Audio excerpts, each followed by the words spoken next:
When heartbreak arrives, it does not knock politely. It shatters, it invades. It leaves you standing among the broken pieces of what you believed was love, what you hoped was secure, and what you thought was mutual. The emotional landscape becomes distorted. You replay conversations, analyze silences, and try to locate the precise moment where the affection turned cold, where attention became absence. But heartbreak, in its essence, is not only about the loss of someone. It is about the confrontation with yourself. It is the point where fantasy collapses into reality, and denial is no longer an option. It awakens parts of you that had been comfortably numb or conveniently overlooked. The grief that comes with it is not just grief for the relationship, it is grief for the person you were while in it. There is a kind of blindness that often comes with desire. In the throes of attachment, we give not only our affection, but sometimes our discernment. We interpret inconsistency as complexity, distance as mystery, and withdrawal as challenge. We make excuses for poor treatment and call it patience. We silence our instincts to preserve the connection, and so, when she walks away, when her words cut without care, it feels brutal not just because it hurts, but because it wakes you up.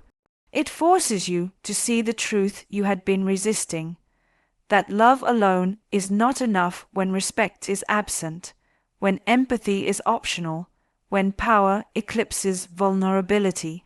Heartbreak opens the door to deeper self-examination. You start asking questions not about her, but about yourself. Why did I tolerate this dynamic for so long? What was I trying to prove by staying?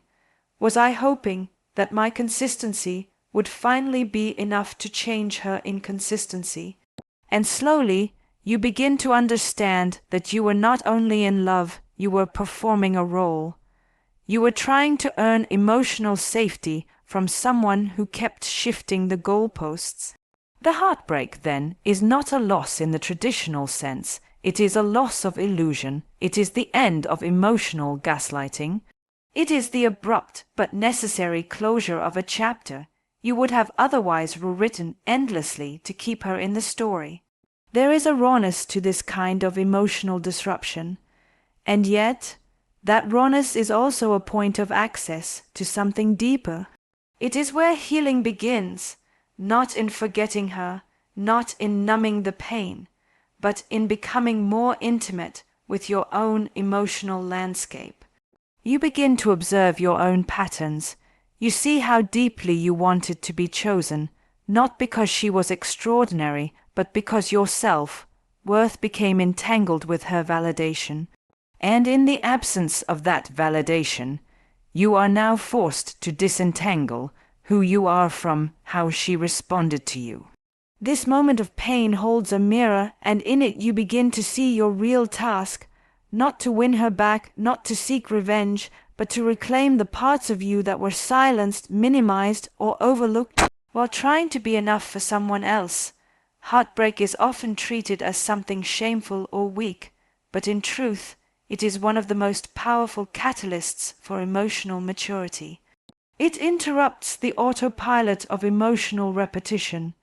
It demands that you feel rather than fix. It does not allow you to skip the discomfort. It dares you to sit in it. And in that stillness, in that inward turn, you find that the pain, while sharp, is also strangely illuminating. You begin to remember the parts of you that had gone dormant. The self-assurance, the clarity, the instinctive knowing that love should not confuse, degrade, or diminish. The ego is not always loud. Sometimes it is elegant, composed, and even charming. But it is a defense mechanism, one crafted to maintain control, to avoid vulnerability, and to stay emotionally protected. When she breaks your heart without looking back, when she dismisses your feelings with practiced detachment, or disappears into silence without explanation, it may feel like cruelty. But behind that reaction is often a well-fortified ego, a self-image constructed to keep real intimacy at a distance. It is not about you being unworthy of closeness. It is about her not knowing how to handle it when closeness becomes real, raw, and requiring of emotional accountability. Ego thrives on power dynamics. It prefers performance to presence. And so, instead of admitting uncertainty, instead of expressing fear or discomfort, she wears control like armor. Perhaps she seduced with confidence, with allure, with a promise of depth, but the moment things became emotionally demanding, the mask began to slip. Rather than entering the vulnerable space of emotional honesty, she withdrew into coldness or projected blame.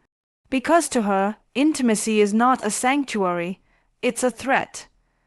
The ego tells her that needing someone is weakness, that softness is dangerous, and that detachment is strength. So she chooses distance over dialogue, superiority over sincerity. This is the paradox. The person who breaks your heart may be emotionally unavailable not because they lack desire, but because they fear exposure. Intimacy asks us to show the unpolished parts of ourselves. It requires a kind of emotional nudity. And for someone who lives from the ego, this is intolerable. She would rather be admired than known. She would rather control the narrative than open herself to uncertainty. The deeper the emotional stakes become, the more her defenses activate. The very closeness that could deepen the connection instead triggers retreat. Her ego insists that dominance is safer than vulnerability. And in that dynamic, love becomes a game, not a journey. Understanding this does not mean excusing the harm, but it does help you separate your worth from her reactions. Her rejection was never really about you. It was about her refusal to be seen in a way that didn't flatter her image. She may have flirted with connection, but she never truly entered it. The moment she sensed your emotional depth, your sincerity, your realness, it became too much. Because she knows how to be desired, but not how to be open. She knows how to perform closeness, but not how to inhabit it. The ego can mimic love, but it cannot sustain it. It resists surrender. It fears transparency. It demands admiration, but withholds empathy. Her need to protect her ego may manifest as superiority or indifference. She may dismiss your pain, minimize your presence, or act as though the relationship never mattered. But this too is part of the performance. The ego cannot admit regret without compromising its identity. So it pretends not to feel, not miss, not to care. It tells her that silence is strength, that not responding is power, that your vulnerability is a weakness she must rise above. And in doing so, she avoids the very thing that could have transformed her, the shared humanity of mutual openness. Her ego builds a wall, not a bridge. It seeks control, not connection. And while you were offering presence, she was rehearsing distance. To engage with someone operating from ego is to enter a relationship where connection is conditional, based not on truth, but on validation. As long as you reflect back the image she wants to see, she is present, but the moment your emotional reality challenges that image, she retreats. Because to let her guard down would mean admitting that she, too, has wounds, doubts, and insecurities, and the ego cannot survive in that level of truth. So, she chooses performance over partnership, and in doing so, she leaves you with questions, with pain, and with a mirror that reveals not only her limitations, but your own desire to be loved by someone who was never emotionally available. Begin with, there is a specific kind of power in choosing silence, not the kind rooted in passive aggression or manipulation, but the kind that emerges from deep clarity. When someone fractures your heart and then expects your reaction, your explanation, your pain on display, they are often still playing a role in a story where they hold the power. In this dynamic, she may assume that your value lies in how desperately you respond to her absence, how loudly you fight to reclaim her attention, how visibly you crumble when she withdraws. And when you choose silence instead, when you remove yourself from the performance altogether, you disrupt a cycle she's come to depend on not just for reassurance, but for identity. The choice to remain silent is not the same as disappearing. It is not erasure. It is intention. It is an active decision to no longer contribute to a pattern that diminishes your emotional dignity. When you stop responding, stop explaining, stop justifying, you return the focus back to yourself. Silence becomes a boundary. It says, I am no longer available for dynamics that confuse, deplete, or control me. It's not about withholding love or communication as a punishment.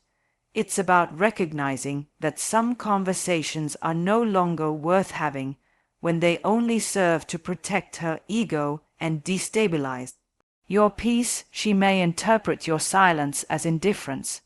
She may call it coldness, accuse you of emotional withdrawal. But this is because silence confronts the ego in a way that words never can. The ego expects drama. It feeds on reactivity. It needs to know that it still has emotional power over you.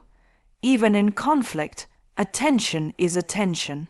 And so, when you disengage, truly disengage, not in bitterness but in clarity, you send a message louder than any confrontation. You communicate that the emotional game is over, that her methods of manipulation, her push and pull tactics, her performative indifference no longer have a place to land. This silence is not a void. It is a space in which your emotional self begins to heal, begins to feel unburdened. The noise of constant explanation, of defending your emotions, of trying to decode mixed signals, all of it begins to quiet. And in that stillness, you start hearing yourself again. You return to your own emotional voice, one that may have been drowned out in the chase to be understood, to be acknowledged, to be enough. Silence becomes your sanctuary. It removes you from the emotional battleground and places you in a position of sovereignty. You are no longer reacting to her projections, nor are you engaging in her expectations. You are simply absent from the narrative she constructed to serve her need for superiority. She may notice the change not immediately, but eventually. The calls or messages meant to test your emotional availability may go unanswered. The bait she once used to draw you back in, jealousy, blame, nostalgia falls flat, and slowly she is left to face her own echo. Because ego hates a vacuum. It wants validation even in conflict, and when you offer none, not because you are bitter, but because you are free, she is left with the absence of power. Your silence becomes a mirror, not just to her actions, but to her need for control. This kind of silence isn't easy. It requires discipline. It requires grief. It requires you to sit with the discomfort of not having the last word, of not being understood, of not being seen by the very person you once hoped would truly know you. But that is the nature of liberation. It doesn't arrive with noise. It arrives with stillness, and that stillness becomes louder than any declaration, more powerful than any plea. Because in silence you reclaim what was lost, your voice, your center, your peace. You break the unspoken contract that said you must always respond, always try, always engage. And by breaking that contract, you break the dynamic, You don't shatter it with anger, you dissolve it with absence. There is a profound difference between punishment and liberation, though they can often be mistaken for one another, especially in the context of heartbreak. When someone breaks your heart, when she disconnects from the relationship and leaves emotional wreckage behind, it is tempting to respond with the same force, to match her detachment with distance, to mirror her indifference with silence that feels punitive. But true healing does not come from retaliation. It comes from redefinition, and that redefinition begins with boundaries not as tools of revenge, but as the architecture of your emotional freedom. Boundaries are the lines we draw not to keep others out, but to keep ourselves within. They are expressions of self, worth, of internal clarity, of knowing what we are no longer willing to tolerate. When you set a boundary with someone who thrives on emotional chaos or who feeds on the insecurity of others, they will almost always misinterpret it. To her, your boundary may look like arrogance, distance, or even cruelty, but that is only because she was accustomed to access to your emotions, your attention, your explanations, your willingness to stay engaged even when it cost you your peace. To set a boundary after heartbreak is to disrupt the emotional economy of the relationship. It is to say, I will not invest in what depletes me. I will not chase after someone who made me question my value. And I will no longer abandon myself to remain close to someone who has already walked away. It is not an act of coldness, it is an act of clarity.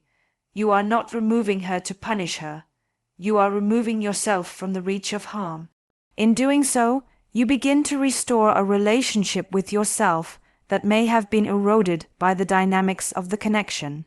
What many do not realize is that boundaries are rarely about the other person. They are about you. They are about refusing to compromise your emotional safety for the illusion of connection. They are about knowing when to stay, when to speak, and when to step back without apology. When you communicate, either explicitly or through action, that your emotional space is sacred, you are not being cruel, you are being conscious. You are choosing to heal, not by pretending the hurt didn't happen, but by refusing to reopen the same wound under the guise of reconciliation or hope. She may test these boundaries. She may reappear when it suits her, when curiosity strikes, or when ego demands reassurance. She may ask questions laced with nostalgia, send messages masked as concern, or drop hints that invite emotional re-entry. But this is the moment where your boundaries are either real or theoretical. If they are real, you will not engage, not because you do not feel, but because you feel deeply enough to protect your own growth. If they are theoretical, you will bend, you will re-enter the old cycle, and you will find yourself right back in the familiar place of confusion, doubt, and emotional erosion. Boundaries are not rigid walls, they are firm invitations to clarity. They tell others how to treat you, yes, but more importantly, they remind you how you wish to live. With honesty, with alignment, with the kind of dignity that does not scream for attention, but quietly refuses to stay in spaces that require self-abandonment. She may not understand your silence. She may misread your distance, but that is no longer your concern. The work now is not to be understood by someone who could not value your presence when it was available. The work is to understand yourself so clearly that you no longer need validation from the place that broke you. In setting boundaries, you begin to separate love from longing, connection from control, vulnerability from exposure. You stop justifying your value. You stop waiting for closure. You stop negotiating with someone who benefits from your uncertainty. Boundaries bring you back to yourself, not the self who was entangled, reactive, or emotionally dependent, but the self who remembers how it feels to be clear, grounded, and whole. And that version of you does not exist to punish. That version of you exists to protect, to restore, and ultimately to be free. Healing is often misunderstood as the process of getting over someone, forgetting them, moving on in the conventional sense. But true healing, the kind that roots deep within and transforms your entire emotional framework, isn't about forgetting her or erasing the memories. It's about becoming unavailable to the version of yourself that once tolerated emotional inconsistency, that once accepted breadcrumbs as connection, and that once confused intensity with intimacy. It's about becoming unavailable to what hurt you, not as a defense, but as a deep reclaiming of your emotional sovereignty. When she broke your heart, something in you shattered, but something else also awakened. The pain exposed the space within you that was still unfinished, still unhealed, still reaching for something outside of yourself to feel complete. That space is what led you into a dynamic where your emotional energy was constantly being negotiated, your sense of value tied to her approval, her presence, her attention. Healing, then, is not about teaching her a lesson, it's about learning your own. It's about recognizing that you no longer wish to participate in emotional cycles that ask you to compromise who you are to be loved. Becoming unavailable is not an act of coldness, it is an act of self-recognition. You begin to realize that your time, your energy, your care, and your affection are sacred. They are not currencies to be exchanged for conditional love. When someone is driven by ego, by control, by fear of intimacy, they will often try to re-enter your life not when they miss you, but when they miss the feeling of being wanted by you. And if you are still emotionally tethered to that desire, still seeking to be seen or understood by them, you become available again to the same wound in a different form.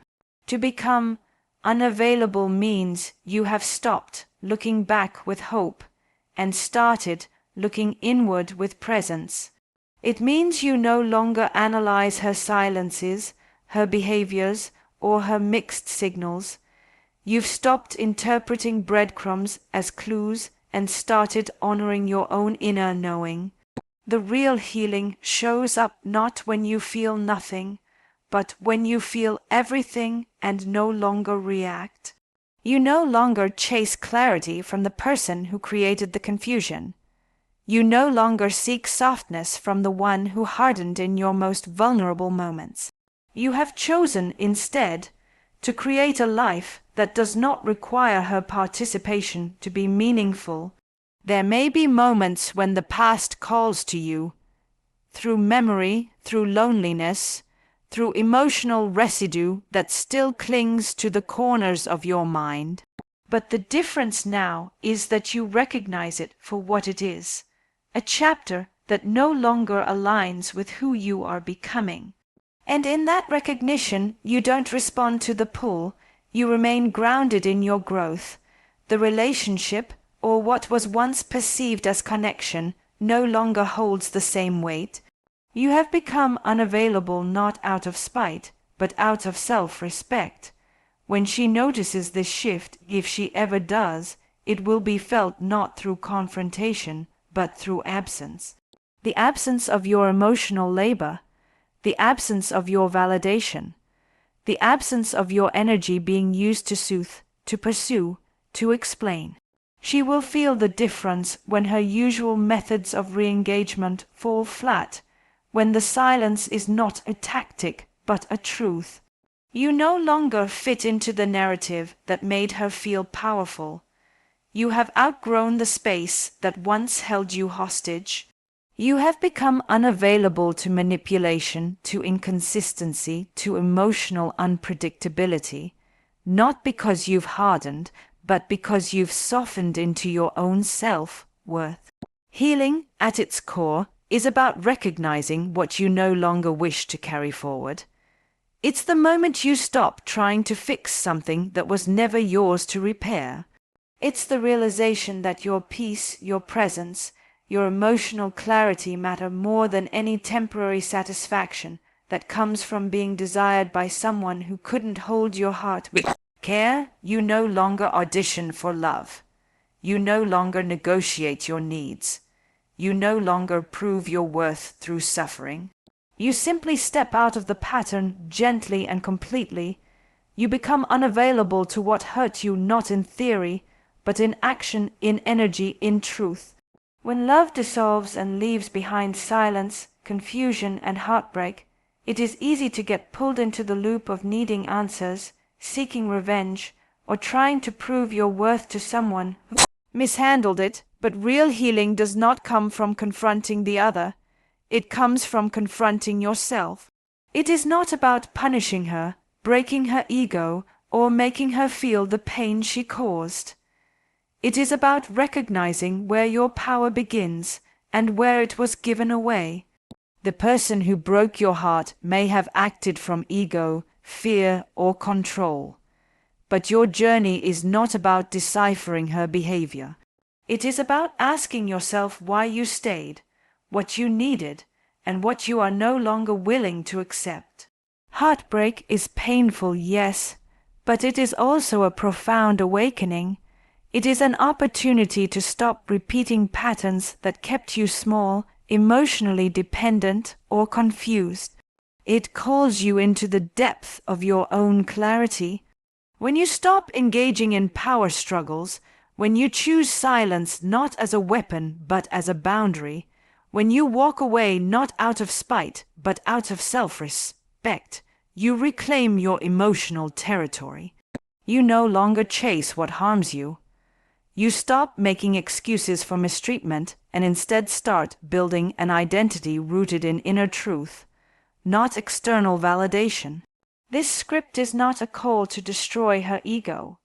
It is a call to stop feeding it, to no longer participate in dynamics that rely on your insecurity, to stop proving your love and instead embody your wholeness. She may never apologize, she may never acknowledge what she did, but your healing doesn't require that. What it does require is that you become emotionally unavailable to what once wounded you, that you stop trying to be enough for someone who didn't know how to meet you, that you finally choose yourself, not as a backup plan, but as the foundation.